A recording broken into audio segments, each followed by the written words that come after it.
Hello friends, Jennifer Pearson here, doing my deck of the month, which is the Lakota Sweat Lodge cards.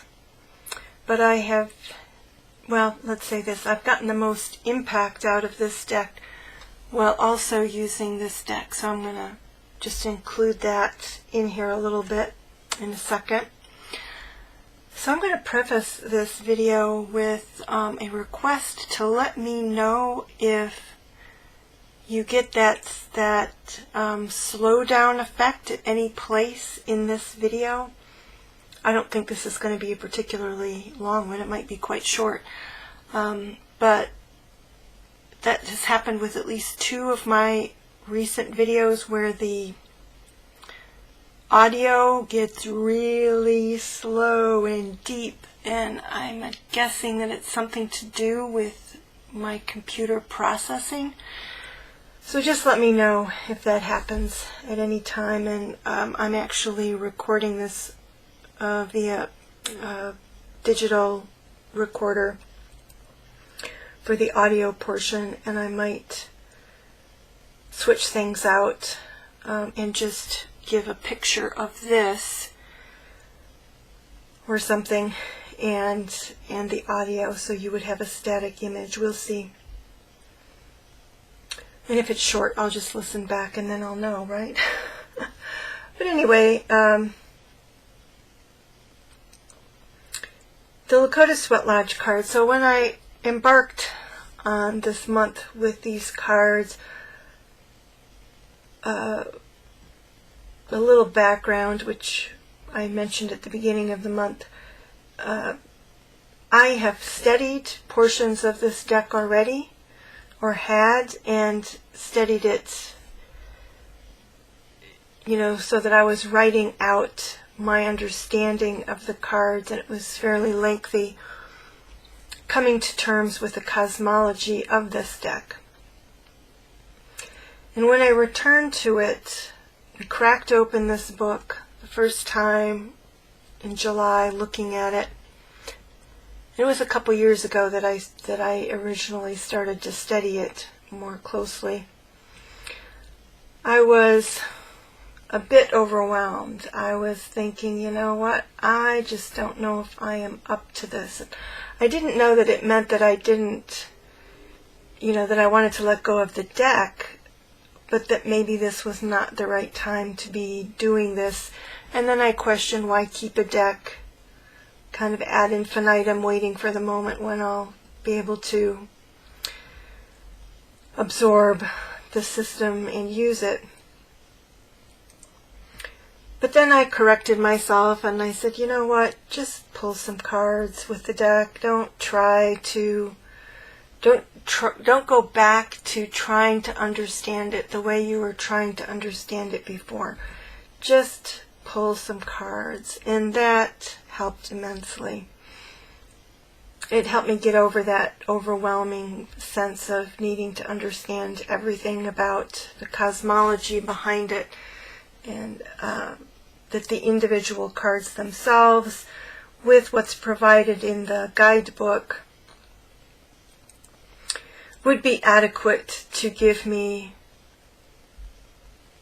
a feel for the cards. But one thing that I quickly found, so I started the month using this deck as I had used others, which is doing daily 3-card draws and just seeing how it related to my day. And pretty quickly I realized that that was not the way to use this deck, because the cards are not about everyday matters. At least as I'm using it and as I read them, they're not about everyday matters. And so I tried pulling one card, and then I realized, really, this deck kind of can go deep enough that pulling one for a week, or even one for a month, or one for however long it takes you to process it, is probably enough. That it's, as I'm getting them and where I'm at in my life, they're actually more meaningful in terms of contemplation of a principle offered that comes up in the card than most tarot decks particularly, but oracle decks also.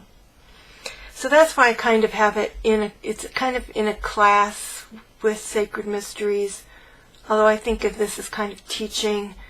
To me, this is actually,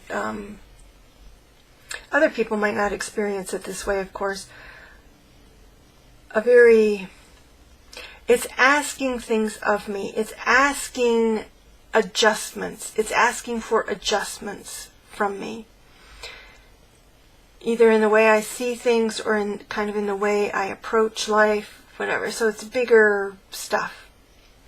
So I don't know if you would call that more spiritual or not, but it's asking bigger things of me. And so I would pull out one card, and then again, it was kind of difficult to get too much out of one card.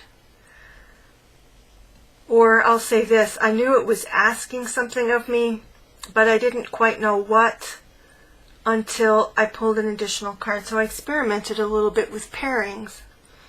And what I found out is that when I paired the Lakota Sweat Lodge cards with the Sacred Mysteries Chakra Oracle, it kicked my ass. That's essentially what it did, completely. There was, pretty much twice. It's almost like it's a potent combination for me. And so these two cards, I haven't even gotten to these two. I've had them like for 2 weeks sitting out, and not sitting out where I can see them. They've actually been in this beside my bed, waiting for the moment when I would start to really handle them.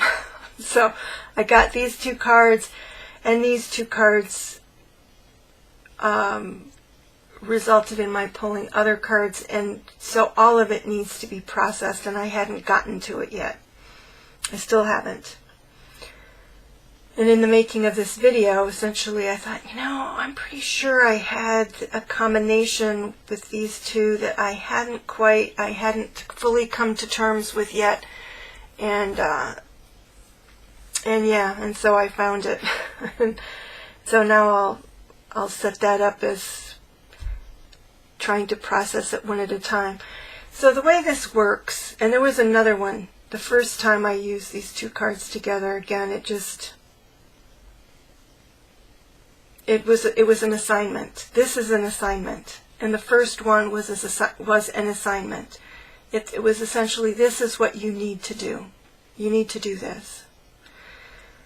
So this assignment, we have, I hate to almost hold it up close because then it screws up the focus on the webcam, but I'll hold it midway. So you can see it's got the fire going to heat up the stones. This is the Inipi. It is the actual Sweat Lodge card, which is about purification and prayer.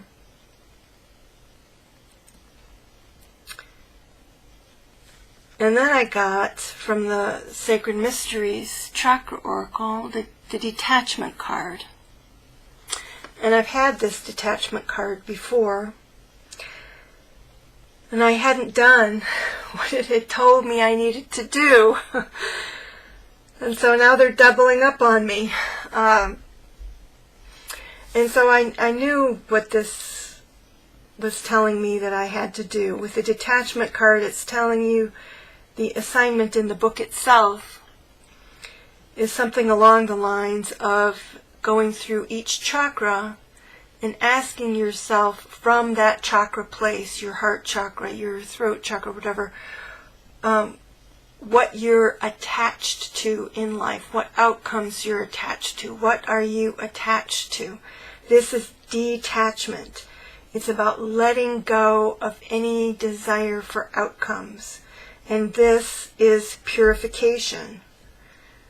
So it's, like I said, it's doubling down on this message. Purify, and it's not just purify your chakras, it's purify the way you form intentions, or really it isn't intentions, expectations with your intentions. So it's huge letting go messages here. It's letting go. Big letting go. Every chakra, 7, I'm not going to count any of the extras, or star, or whatever the one that's over the crown chakra. I'm not even counting those. And I know what it's referring to. And I know that for me it's going to be a big project. So, and you know, with all 7 to boot, it's like I don't know to what extent I'm fully up to it right now, but it keeps coming back to me. So this is the last time, 2 weeks ago, that I pulled a card from this deck, from the Lakota Sweat Lodge cards, because this could last me 6 months, even if within the next 2 weeks I manage to do all of the journaling, writing out regarding it, it's still an assignment to actually do the detaching, to actually complete the mission that I'm being given here. Could easily take 6 months, it's if not longer really, but I think pretty much with any card reading I don't go much beyond 6 months. So I won't be pulling from this deck again for that amount of time, because it's very potent. It's very potent. But I'm going to keep it, even though I'm only pulling 1 card from it whenever I'm ready to receive something from it. Like I said, when this is completed, I could see maybe pulling a card from doing this pairing maybe once a month or quarterly even. Actually, that probably makes a lot more sense to do it quarterly. Whether I'll remember to do that or not, I don't know, but I'm not going to set up any schedule.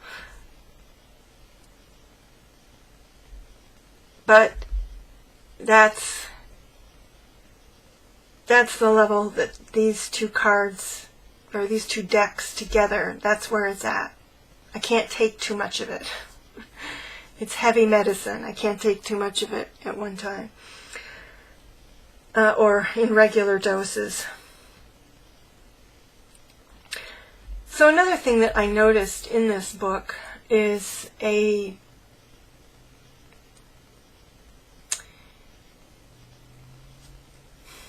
don't know if you'd call it, I guess maybe a dichotomy. There are 2 messages for each card. Well, there's more than that, I think, but so I'm just pulling randomly, opening the book here. We have Whirlwind, and we have the tradition, and then we have the card. And sometimes this part here that's kind of the card speaking to me, sometimes it's useful, usually relates more to the tradition than the card. So the tradition is more the Lakota tradition, as this set of authors. It's like Chief Archie, Fire Lane Deer, and Helene Sarkis. What they're saying, this whirlwind, the tradition, again, I tend to think of it with this deck as the cosmology associated with the card. And then you have the card. This part, the card, strikes me as a westernized meaning of the tradition. Westernized, maybe I shouldn't say westernized, maybe it should be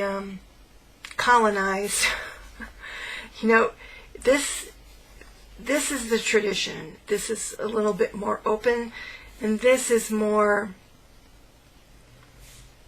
how those of us who have colonized, maybe I should use the word European, a European-based understanding of what this tradition means. I'm guessing that's how I'm kind of seeing it after, again, I started the month pulling 3 cards and then moved down to just pulling one maybe quarterly. What I noticed is that most of the time, at least with the cards I was getting, this tradition is not about the self. It's not about me, me, me. It's about one's relationship either to formative spirits, formative powers, I don't know what you want to call it,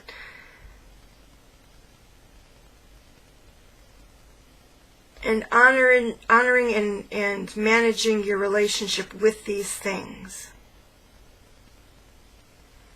It's kind of, that's one of the difficult things about this, is it's quite abstract. The cosmology, it's not like the Greeks. It's more abstract than that. And this is more about, this is what it means for you. You, your life, you, what you need to do to improve your life. It's nothing to do with your relationship to the larger forces and spirits at play in the world. So and a lot of these are actually about service too. Like I said about the sweat lodge itself, the sweat lodge is in part purifying yourself in preparation for prayer. And you're not, I mean, you can pray for yourself, but you're often doing this to pray for others.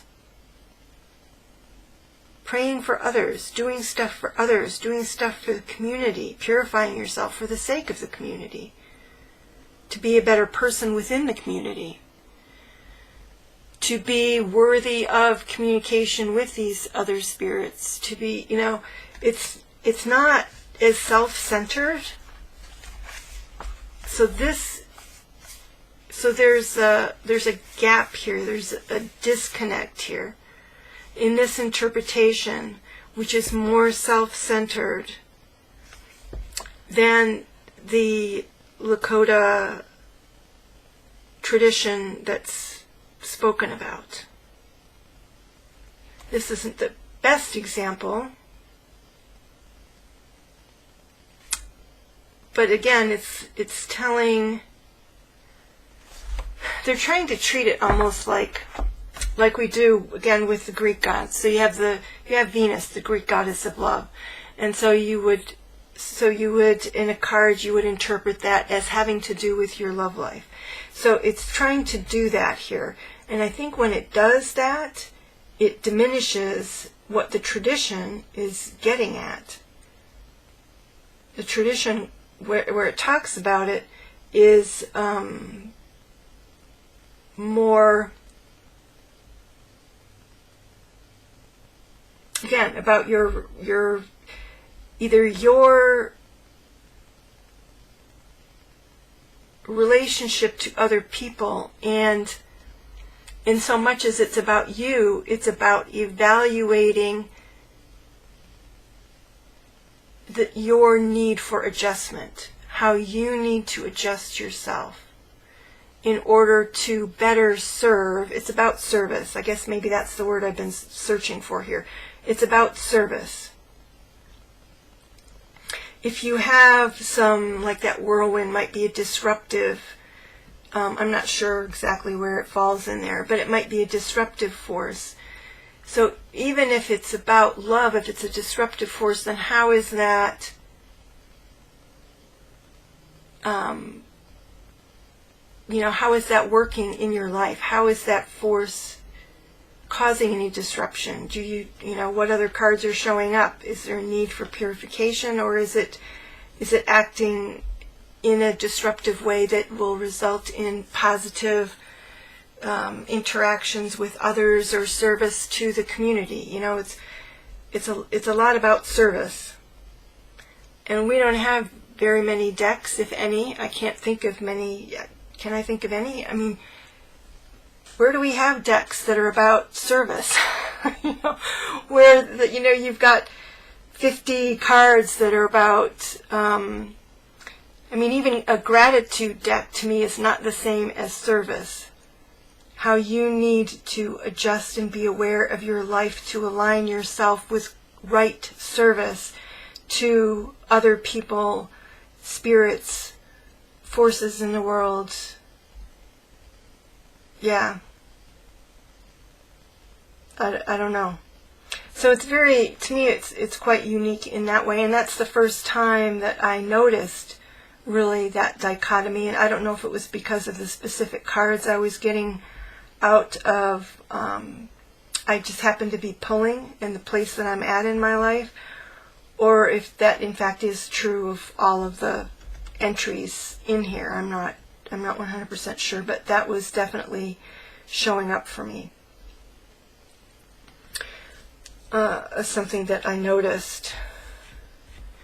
And so that's pretty much all I have to say about the Lakota Sweat Lodge card.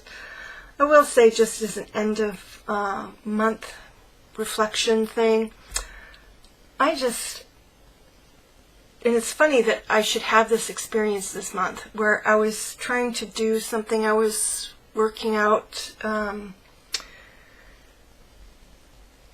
some, what decks to use in order to explore something I was exploring. I mean, it could even have been the further exploration I did with this. I can't remember what. I've done quite a bit this month, and I just thought, you know what? I love my deck collection right now. I just love the options that I have, that I can think, these are the questions that I have right now. And what is the best deck or set of decks to give me the best fix on the questions that I'm asking? You know, the best combination of clues that will give me a worthwhile answer to these questions. And it's ironic that I had that experience, that, I mean, really emotionally feeling, I just love my deck collection right now. Doesn't mean that I won't let some decks go sooner or later, or that I won't certainly add decks occasionally to my collection, but I'm just really happy with it. I'm really happy with the decks that I have, and I haven't checked numbers lately, but I had been hovering around 100. And it's ironic because I just saw today that somebody in the last couple of Mixtress Ray had done a very in-depth, insightful video questioning her deck acquisition compulsion, essentially, is what she calls it, which is not just about tarot. She mentions that there are other things in her life. It's being expressed through tarot, but the purchasing of tarot decks, but it's also expressed through the purchasing of other things.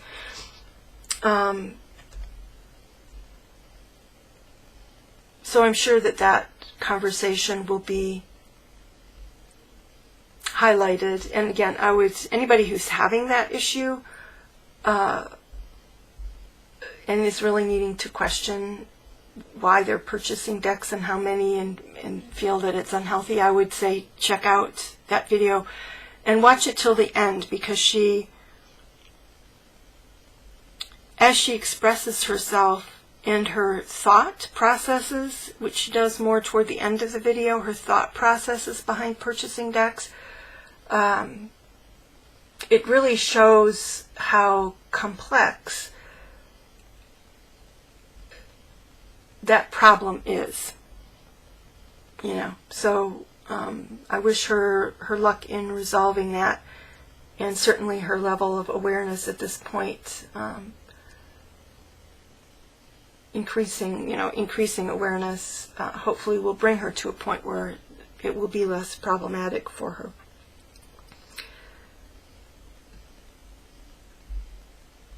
But I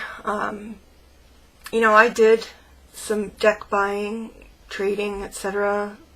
for years, and am now at a point where I have turned off the faucet. And was it difficult? Yeah, because there's kind of a habit. But not, I've been in limited financial situations and had to limit myself before, and that's what I do. I limit myself.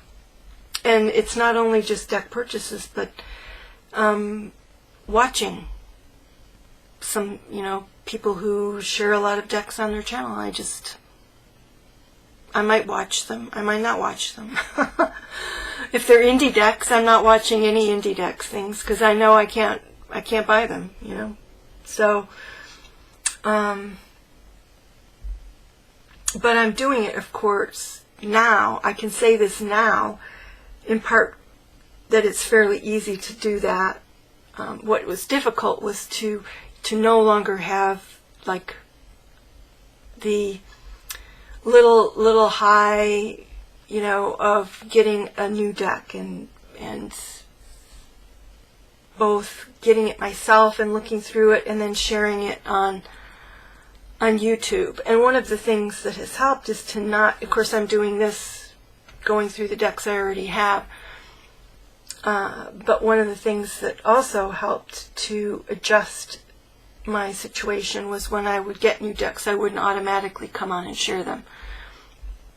So, and I think that will continue to be the case. If I get a deck, I'm going to have it for my own purposes, and I'm not going to do deck reviews and stuff, because that feels then like something that needs to be continued or something. I don't know. It tends to kind of, the sharing aspect, I think, too, tends to feed into the desire to do it again and to have something to share.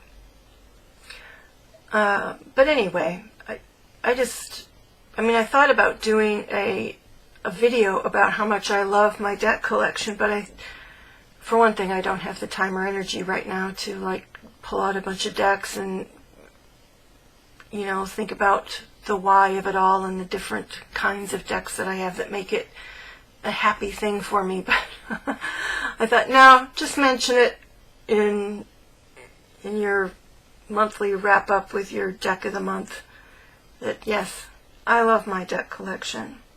I'm very happy with it. And yeah, I guess that's that.